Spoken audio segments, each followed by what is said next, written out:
కలువరిగిరి నెత్తమ్ముల సిలువను వ్రేలాడు క్రీస్తు జీమూతము భూతలమున గురిసిన నెత్తుట మొలచెన్ సన్ముక్తి సస్యమును భక్తులకు.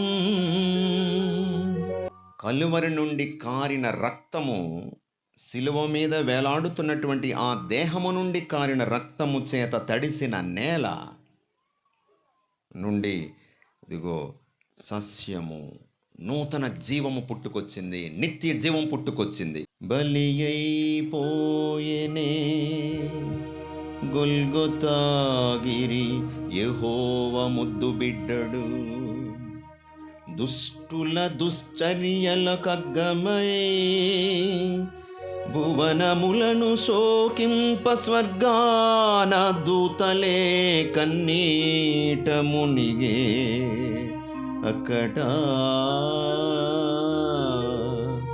పవిత్రమైన తద్రక్త ఘోషలకు రాళ్ళు కరిగెన్ కరగవే మనుష్యుల క్రూర పాషాణ హృదయముల్.